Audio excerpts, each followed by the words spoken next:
não tem como, o Brasil não tem como voltar mais. Flávio? Se eles voltassem, eles seriam prisioneiros ali da nova situação. Então, a solução seria a independência. E o Dom Pedro fica nesse dilema, né? E o José Bonifácio teve um papel muito importante, né, Flávio, nessa processo de independência. Muito importante. Inclusive porque eles eram ali, não só o José Bonifácio, como os irmãos dele, os irmãos Andrade, eles controlavam ali a região de São Paulo e de Santos, né? Eles eram, os chefes da província ali. E aí o que fizeram? Portugal. Desculpa, foi aquele que redigiu o manifesto? Exato. Ele redigiu a carta que é a carta de independência, assim. Teve 2 documentos muito importantes que foi dirigido ao Dom Pedro, enquanto ele estava viajando, porque o Dom Pedro sai do Rio de Janeiro para ir para São Paulo, justamente para resolver essa questão porque as cortes portuguesas estavam querendo derrubar os Andrada, estavam querendo botar um enxerto aqui, representante deles, e o Dom Pedro vai para lá, para São Paulo, para resolver isso, e nesse caminho ele recebe esse manifesto do José Bonifácio, que é o manifesto dirigido é o manifesto do povo brasileiro às nações amigas, né? Falando justamente que o Brasil já não pode mais ser subserviente a Portugal, que não tem mais... O Brasil já é uma nação de fato soberana. Ele recebe esse documento e recebe a carta da Imperatriz Leopoldina justamente nesse momento. Nesse momento, quando ele vai para São Paulo, ele vai para Santos, também vai para São Paulo, Santos. Quando ele volta de Santos para São Paulo, que é a cena famosa do Grito do Ipiranga, né? Do Grito do Ipiranga, né? Que história, hein? Que aula! Paula, você que é professora deve estar aí que nem eu, em êxtase, né? Vontade de deixar o Flávio falar o programa inteiro. Antes de te chamar, eu quero que você fale um pouco sobre o empoderamento da Imperatriz Leopoldina, que, aliás, foi nossa primeira governante mulher, apesar de uma certa presidenta aí ter tentado cantar de galo.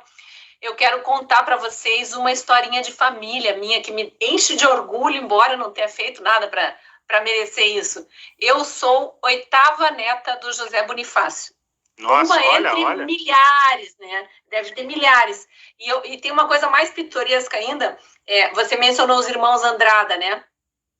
Eles eram 3 irmãos e a filha do José Bonifácio, que é a minha 6ª avó, né? Eu sou a 8ª geração depois, então José Bonifácio seria meu 7º avô. A filha dele, ela casou com um irmão dele, com o Martim Francisco. Uhum. Então eu tenho uma dupla linhagem, digamos assim. A minha mãe que diz, vem da minha mãe, ela que diz, nossa, a gente precisa escrever essa história, porque eu falei, só que deve ter milhares de brasileiros, né? Eles tinham 6, 7 filhos, e aí essa é uma das filhas, né? Nossa, vale a pena escrever, vale a pena. Mas realmente, é duro assim, porque a gente normalmente não conhece, não sabe muito além da geração dos avós ou bisavós. Né? E por acaso a minha família, nessa linhagem, como ela é uma família, eu tenho um monte de ascendentes europeus também aqui no sul, quase todo mundo tem, né? Mas essa linhagem é uma família brasileira, porque o José Bonifácio também, ele nasceu no Brasil, mas filho de portugueses que vieram na primeira leva, né? Então tem muito, já tem uma, mas são 200 anos, a gente diz que é muito, mas não é nada, né? 200 anos para a história da humanidade não é nada. É pouca coisa, né? Mas depois a gente fala um pouquinho de José Bonifácio. É muito legal, né? Se a gente pesquisar, cada um de nós tem uma história legal para contar, eu tenho certeza, porque o povo brasileiro ele é rico e único justamente por isso, por causa da miscigenação que teve aqui no Brasil. Sim. Mas, Paula, fala um pouquinho da Imperatriz Leopoldina, porque eu acho que a gente tem que deixar a Paula falar de mulher, de empoderamento.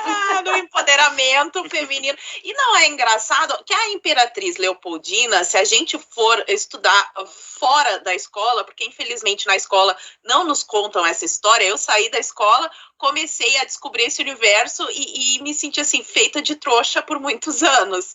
Então comecei a buscar. E a Imperatriz Leopoldina, eu não sei se o Habsburgo é a nossa cor amarela na bandeira? Isso, exatamente. Ainda bem que tem um consultor aqui pra gente não errar. Verde é Casa de Bragança e amarelo é Habsburgo, exatamente. Que é da Imperatriz Aquela confusão Leopoldina, que fazem, né? Isso, da Leopoldina. Então, olha só, a cor da família de uma mulher no símbolo máximo, né, na nossa bandeira, ela teve uma educação de excelente qualidade, não sei se isso é boato, o Gordon pode me corrigir a qualquer momento se eu estiver errada, mas eu nas minhas leituras, não tenho muitas, né, mas alguma coisa que eu li a respeito, ela teve uma excelente educação e aconselhava muito o Dom Pedro, né? Ela tinha esse traquejo político. E as feministas fazem a gente acreditar que antigamente mulher não podia estudar e que foi graças ao movimento feminista. Só que o movimento feminista não existia nessa época da Imperatriz Leopoldina. E ela já era imperatriz e toda essa história, né? E estava ali no centro da política. Ela também fazia as articulações políticas. Então, mais uma vez, fica o convite aí para as mulheres não caírem nas falácias feministas, porque o feminismo não conquistou o nosso direito de estudar, nem de trabalhar. A gente teve grandes nomes de mulheres na história, inclusive a rainha da Inglaterra, por exemplo, né? Caso as feministas não saibam, né? Era uma mulher. A época vitoriana, né? Uma mulher. Então tem tantas referências aí. E as rainhas mais importantes da história da Inglaterra. Né? Exatamente. E elas fingem que não sabem isso porque o movimento revolucionário, ele precisa apagar o passado. E, principalmente, esse passado do Brasil, que é um passado heróico. A gente aprende na escola que a família real portuguesa veio fugida, comendo coxinha, brigando, cheia de piolho, desceu aqui no Brasil xingando todo mundo, batendo em escravos e falando, claro que aconteciam barbaridades, era uma época ali de contexto da escravidão, realmente existiam algumas coisas, mas a caricatura tá na cabeça das pessoas como se fosse a história real. E a gente, com o movimento conservador, que é justamente a proposta do programa aqui, isso está modificando na consciência dos brasileiros. Aos poucos as pessoas estão buscando a história, estão começando a ter orgulho não só das nossas matas, do nosso ouro, mas dos grandes heróis do passado. E como o Flávio Gordon comentou, essa jogada de transferir a capital de Portugal para o Brasil foi uma jogada de mestre, porque eu não aprendi isso na escola, então talvez possa ser novidade para alguém, principalmente para quem for mais jovem. Numa guerra, um país só é conquistado quando se toma a capital. No momento que foi feita essa transferência da capital para cá, ficou ali impossibilitado. Então, só por causa disso que Portugal não foi tomado. E outra jogada de mestre, na nossa independência, que é o tema da live aqui de hoje, né? A nossa independência não teve batalhas super sangrentas. Claro, a gente teve algumas batalhas aqui no Brasil, teve algumas revoltas e tal, mas não foi como, por exemplo, a independência americana, né? Foi um contexto bem diferente. Foi uma solução pacífica, dentro ali do possível, claro, né, poupando a vida de tantas pessoas e conservando o Brasil, esse gigante que ele é, porque se não houvesse essa jogada de mestre, que eu citei duas, né, mas a última que é o grito da independência, o Brasil seria dividido em várias republiquetas. Nós não seríamos o que nós somos hoje, né, esse gigante. E essa necessidade do movimento revolucionário de ridicularizar a nossa história, de derrubar estátuas, de denegrir pessoas, grandes personalidades, figuras heróicas do passado, ela se dá, primeiro, para que a gente não tenha aquele espelho de virtude que a gente vá seguir como um modelo, né? Pessoas virtuosas, que a gente precisa analisar tudo dentro de um contexto. Coisas erradas sempre aconteceram, para deixar claro que antes que aconteça alguma coisa, ninguém aqui é a favor da escravidão, óbvio, né? Fica bem óbvio isso, mas eles precisam apagar esse passado e principalmente criar caos, porque numa sociedade onde as pessoas estão felizes, onde as pessoas confiam uma nas outras, sentem orgulho da sua história, não tem clima para ter uma revolução. A revolução só acontece quando há essa divisão, né? Então, e outro detalhe que eu queria frisar, antes de encerrar aqui o meu comentário, é que o Dom Pedro, ele era muito jovem quando ele ficou como príncipe regente. Qual que era a idade dele, Gordon? Eu acho que era 20, 21, 22, uma coisa assim. Acho que 23 na época da independência, se não me engano, ele morreu com 31. Ele morreu alguns anos depois em Portugal. Então ele tinha 22. Então ele tinha 22, porque eu acho que o Dom João vota em 1821, eu acho, para Portugal. E o que um jovem de 22 anos faz hoje, né, gente? Muitas vezes continuam morando na casa dos pais até depois dos 40 para não assumir a sua própria vida. E a gente está falando aqui de um jovem de 20 e poucos anos que foi regente e que conseguiu ali conciliar saídas políticas geniais. Geniais. Então, mais uma vez, eu já falei isso aqui em outras lives, mas fica aqui mais uma vez o convite para que as pessoas descubram essa história, pesquisem mais, contem essa história que a escola esconde dos filhos de vocês, para que eles tenham orgulho, porque o nosso país, além de ser riquíssimo, ele tem uma história belíssima e grandes heróis que a gente precisa exaltar cada vez mais, Cris.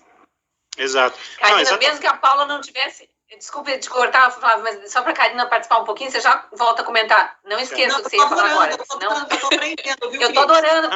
Eu estou adorando, o nosso chat está adorando, nós estamos todo mundo aqui adorando. Mas o que eu ia te perguntar, Karina, para você dar uma comentada, que eu acho bastante curiosa essa questão da idade deles. Tá certo que era outra época, casavam muito jovenzinhos, entre os príncipes, entre as cortes existia a negociação dos casamentos, porque eram interesses de Estado, e foi assim também, né, que a Leopoldina veio da Áustria para casar com Dom Pedro, mas os dois eram muito jovenzinhos, os dois, e sim, se não me engano, a Leopoldina falava 5 línguas, isso com 20 anos já também, quando ela veio para o Brasil, né?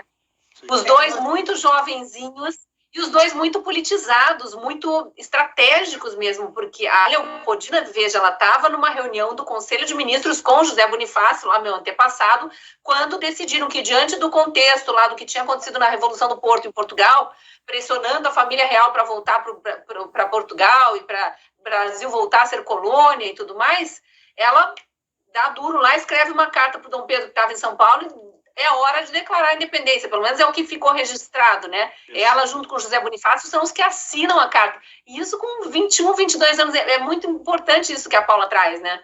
Isso. Mas é tão maravilhoso, porque a gente pode observar que naquela época, embora a idade fosse pouca, mas tinha muita cultura envolvida e muitos estudos, porque aqui, por exemplo, o José Bonifácio, ele era uma pessoa extremamente culta, ele era um filósofo, ele estudou no mundo inteiro, ele fez universidade no mundo inteiro, ele conheceu o mundo, ele tinha um contato com o mundo. Quando você se isola do mundo, você vira burro, você não tem informações, porque você está isolado, que é o caso dos Estados Unidos, né, que sempre ficou isolado lá por muitos anos, então as pessoas não evoluíram muito. Mas, por exemplo, o continente europeu é muito culto, eles são muito preparados, né? Na época filosófica, muitas coisas aconteceram, se a gente for falar da Constantinopla, todos esses circuitos, né, históricos, que o berço da humanidade foi realmente aqui, essas pessoas tiveram acesso a isso. Tanto é que Bonifácio, ele foi que formou intelectualmente e politicamente Dom Pedro I, né? Então, trazendo informações, preparando esses jovens. É mais ou menos o que acontece no Reino Unido. O Reino Unido, embora nós falamos de uma família de monarquia, tudo, mas essas pessoas, essas crianças já nascem sendo preparadas e instruídas para fazer e desenvolver tais papéis em suas vidas, politicamente, filosoficamente, o que seja. O importante é que eles têm sempre um mentor, eles têm sempre alguém que coloque eles em uma estrada para se fazer política. E isso era fascinante, porque ali, com esses movimentos políticos que aconteciam no Brasil, e que muito pouco de nós sabemos exatamente o que foi realmente essa história, e seria maravilhoso de contar essa história realmente como ela é, de ver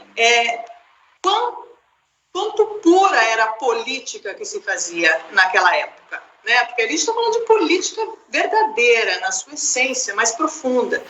Aqui hoje, o que nós vemos? Ideologias onde ninguém faz política. As pessoas brigam por ideologias e a política não existe mais. Então, o que nós precisamos? Além de resgatar a nossa história do Brasil, de entendermos os personagens que foram extremamente importantes para que o Brasil se tornasse um país independente e reconhecido no mundo inteiro, e um dos países mais importantes, porque no mundo hoje, países com mais de 200 milhões de pessoas, só existem 7 no mundo, e nós somos um deles. Então, imagina a potência que nós temos em nossas mãos como cultura, como aprendizado, como oportunidade de crescimento, porque, como Paulo Guedes mesmo falou, ele falou, não tem como o Brasil não crescer, o Brasil está condenado a crescer. E isso é a mais pura verdade. Porque quando se faz política, quando se resgata a história dos nossos antepassados e a nossa história, a nossa verdadeira essência de quem nós somos como povo, como significado dentro desse globo, eu acho que ali nós começamos a resgatar o que tem de melhor.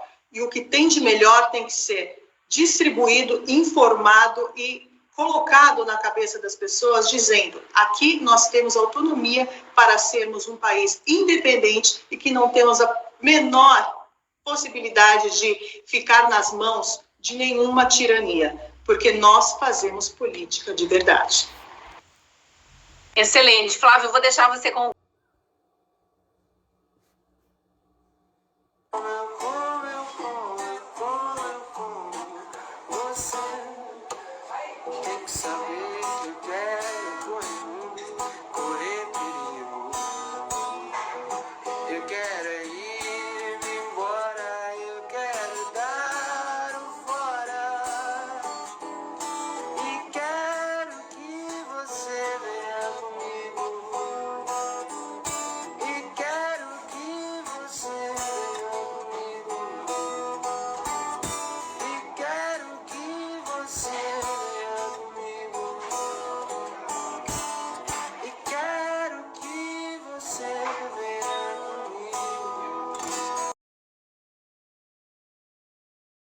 anos, tá no Rock in Rio. Eu descobri no Rock in Rio. Que legal. O Tio Rei descobri. O Tio Rei acompanha Rock in Rio. Acompanha tudo. Todas as coisas são do meu interesse. Olha. Né? Não tem essa, não gosto. Não, eu tento.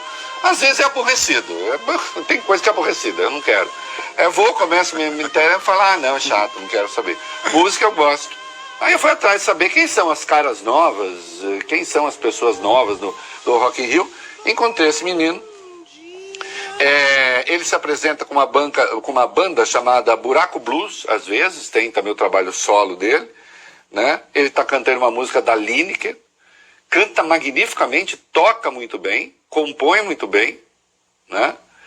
Afinadíssimo. Se der tempo, no fim, nós vamos tocar ele cantando Lady Gaga. Tá maravilhoso também.